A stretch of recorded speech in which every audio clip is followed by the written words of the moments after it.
જ્યારે ગઈ વખતે ટેટ પરીક્ષા લેવામાં આવી હતી એની અંદર માત્ર ને માત્ર જે છે એ 3% ઉમેદવારો જે છે એ પાસ થયા હતા. ગુજરાતની અંદર શિક્ષકોની ઘણી બધી જગ્યાઓ ખાલી છે, પરંતુ જે છે એ ટેટ પરીક્ષાનું માત્ર 3% પરિણામ જે છે એ લાસ્ટ ટાઈમ જે છે આવ્યું હતું. અને જે એના કારણે જે છે એ હજારો વિદ્યાર્થીઓ ટેટ પરીક્ષા તો આપે છે, પરંતુ જે છે એ લાયક ઉમેદવાર શિક્ષક બનવાને જે છે એ લાયક ઉમેદવારો જે છે એ મળતા નથી. જે છે એ ટેટ પરીક્ષા શેના માટે લેવામાં આવે છે? ગુજરાતની પ્રાથમિક શાળાઓમાં જ્ઞાન, કૌશલ્ય અને યોગ્યતા ધરાવતા શ્રેષ્ઠ શિક્ષકોની જે છે એ ભરતી કરવા માટે ધોરણ 1 થી 8 ની અંદર જે છે એ શિક્ષક બનવા માટે ટેટ પરીક્ષા જે છે લેવામાં આવે છે. રાજ્યના લાખો બાળકોના શૈક્ષણિક ભવિષ્ય માટે ગુણવત્તાનું જે આ ટેટ પરીક્ષા છે એ પ્રથમ ફિલ્ટર છે. તો ટેટ પરીક્ષા જે છે એ ધોરણ 1 થી 8 ની અંદર પ્રાથમિક શાળાઓની અંદર શિક્ષકોની ભરતી કરવા માટે જે છે એ આ પરીક્ષા લેવામાં આવે છે.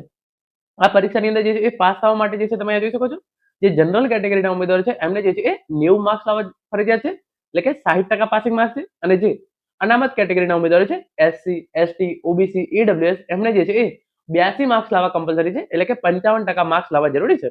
તો આ જે છે એ સૌથી મોટું કારણ બને છે કે મોટા ભાગના ઉમેદવારો જે છે એ ટેટની પરીક્ષાની અંદર જે છે એ નપાસ થાય છે. જે જનરલ કેટેગરીના ઉમેદવારો છે એમને જે છે એ ટેટ પરીક્ષા પાસ થવા માટે 90 માર્ક્સ લાવવા કમ્પલસરી છે. અને જે એસસી, એસટી, ઓબીસી, ઈડબ્લ્યુએસ કેટેગરીના ઉમેદવારો છે એમને જે છે એ પાસ થવા માટે મિનિમમ 55% એટલે કે 82% એટલે કે 82 માર્ક્સ લાવવા જરૂરી છે. તો આ રીતે જનરલ કેટેગરી 60%નું જે છે એ પાસિંગ ક્રાઇટેરિયા છે, અને જે અનામત કેટેગરીના ઉમેદવારો છે એમના માટે જે છે એ 55%નું પાસિંગ ક્રાઇટેરિયા છે. અને જે રિઝલ્ટ બનાવવામાં આવે છે શિક્ષક બનવા માટેનું જે મેરિટ બનાવવામાં આવે છે એની અંદર ધોરણ 10, ધોરણ 12, તમે પીટીસી કે બીએડ કરેલું એના અને જે તમે ગ્રેજ્યુએશન કરેલું છે એ તમામના માર્ક્સ જે છે એ ગણવામાં આવે છે. તો તમે જોઈ શકો છો જે મેરિટની ગણતરી કરવામાં આવે છે એની અંદર ધોરણ 10, ધોરણ 12, તમે પીટીસી કરેલું હોય, બીએડ કરેલું હોય, ગ્રેજ્યુએશન કરેલું હોય કે અનુસ્નાતક કરેલું હોય એ તમામના માર્ક જે છે એ ગણવામાં આવે છે. તો એના કારણે પણ ઘણા બધા ઉમેદવારો જે છે એ શિક્ષક બની શકતા નથી, કારણ કે તમે ધોરણ 10 ની અંદર ફોર એક્ઝામ્પલ બહુ મહેનત ના કરી હોય અને તમારે ધોરણ 10 કે 12 ની અંદર ઓછા માર્ક્સ આવેલા હોય તો એની અસર પણ તમારા શિક્ષક બનવાના જે મેરિટ છે એના પર પડે છે. તો આ તમામ કારણોને લીધે જે છે ટેટ પરીક્ષાનું પરિણામ ઓછું આવે છે અને શિક્ષક બનવા માટેના જે યોગ્ય ઉમેદવારો છે એ મળતા નથી. તો એના બાબતે તમે જોઈ શકો છો જે સમાચાર આવે છે એ પ્રમાણે ટેટની મેરિટ પદ્ધતિ સુધારવાની હિલચાલ શિક્ષણ જે છે એ પાંગળું બનાવશે. ગત વખતે માત્ર 3% ઉમેદવારો જે છે એ પાસ થયા હતા. તમે જોઈ શકો છો ટેટ પરીક્ષાના અવાસ્તવિક ધોરણોને કારણે લાયક શિક્ષકો મળતા નથી. ગત વર્ષે માત્ર 28 ઉમેદવારો પાસ થયા હતા, ત્યારે ટેટના ઊંચા પાસિંગ ધોરણ અને મેરિટ પદ્ધતિ સુધારવાની હિલચાલ ગુજરાતના શિક્ષણને પાંગળું બનાવશે તેવી શિક્ષણ વર્તુળોમાં જે છે એ ચર્ચાઈ રહ્યું છે. તો ગઈ વખતે જ્યારે ટેટ પરીક્ષા લેવામાં આવી હતી એની અંદર માત્ર ને માત્ર 28 ઉમેદવારો એટલે કે 3% ઉમેદવારો જે છે એ પાસ થયા હતા. તમામ વર્ગના ઉમેદવારો માટે પાસિંગનું ધોરણ 50% રાખવા ઉમેદવારોની માંગણી. તો અત્યારનું જે છે એ જનરલ કેટેગરી માટે 60 છે, અનામત કેટેગરી માટે જે 55% છે એને ઘટાડી અને તમામ કેટેગરીના ઉમેદવારો માટે પાસિંગ જે છે એ 50% માર્ક્સ, તો 150 માર્ક્સની એક્ઝામ આવે છે, 50% એટલે તમારે 75 માર્ક્સ જે છે એ પાસ થવા લાવવા પડે એવી જે છે એ માંગણી ઉમેદવારો દ્વારા જે છે એ કરવામાં આવી રહી છે.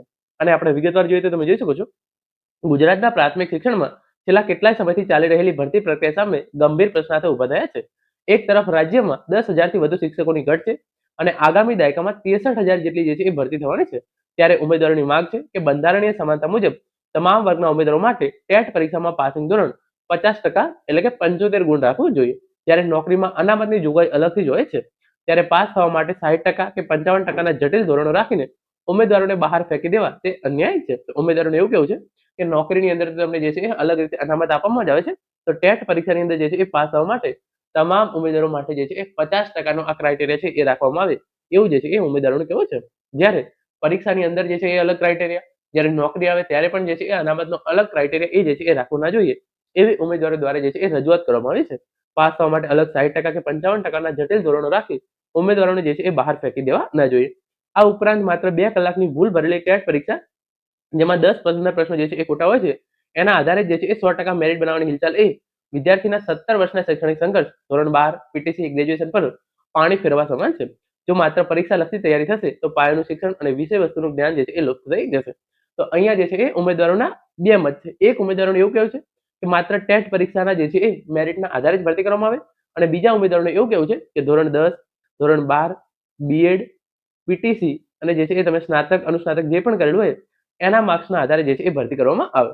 જે ઉમેદવારોને એવું કહેવું છે કે જે માત્ર ટેટ પરીક્ષાના આધારે ભરતી કરવામાં આવે એમનું જે છે એવું માનવું છે કે અમે ધોરણ 10, 12 ની અંદર ઓછા ટકા મેળવ્યા એ જે છે એ અમે ત્યારની વાત હતી, પરંતુ અત્યારે અમે જે છે એ ટેટ પરીક્ષાની અંદર સારી મહેનત કરી સારો સ્કોર કરેલો છે, તો ટેટ પરીક્ષાના મેરિટના આધારે જે છે એ ભરતી કરવામાં આવે. તો જે બીજા ઉમેદવારો છે એમને એવું કેવું છે કે અમે જે છે ધોરણ 10 માં સારી મહેનત કરી, ધોરણ 12 માં સારી મહેનત કરી, બીએડ માં સારી મહેનત કરી, પીટીસી માં સારી મહેનત કરી, સ્નાતક અનુસ્નાતક કક્ષાએ અમે સારામાં સારો જે છે એ સ્કોર કરેલો છે. તો એનો પણ જે છે એ અમને ફાયદો થવો જોઈએ. અને ટેટ પરીક્ષા અમે પાસ તો કરેલી છે, ભલે એની અંદર જે છે એ 1-2 માર્ક્સ ઓછા આવેલા હોય. તો આ ઉમેદવારોનું આવું કેવું છે. તો આ બંને જે છે એ આ બાબતે સરકાર દ્વારા જે છે હવે ફાઇનલ નિર્ણય લેવામાં આવશે. કારણ કે અમુક ઉમેદવારો એવું છે કે માત્ર ટેટ પરીક્ષાના આધારે જે છે એ ભરતી થાય, અને અમુક ઉમેદવારોને એવું કેવું છે કે જે આ અત્યારની પદ્ધતિ છે જેની અંદર ધોરણ 10, ધોરણ 12, સ્નાતક, અનુસ્નાતક, બીએડ, પીટીસી તમે જે પણ કરેલું હોય એ તમામના માર્ક જે છે એ ઉમેરવામાં આવે છે.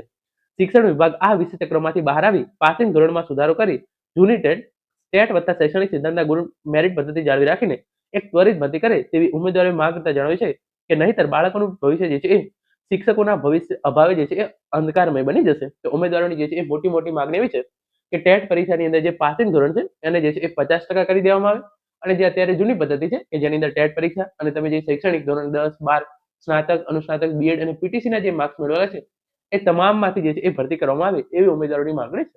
તો મોટી મોટી એક માંગણી એ છે કે ટેટ પરીક્ષાનું પાસિંગ માર્ક જે છે એ જનરલ કેટેગરી માટે 60%, અનામત કેટેગરીના ઉમેદવારો માટે 55% છે, એને ઘટાડી અને તમામ ઉમેદવારો માટે જે છે એ 50% કરી દેવામાં આવે. તો હવે આ બાબતે સરકાર દ્વારા શું નિર્ણય લેવામાં આવે છે એ જોવું રહ્યું. તો મિત્રો આ હતો આજનો video. Thank you so much for watching.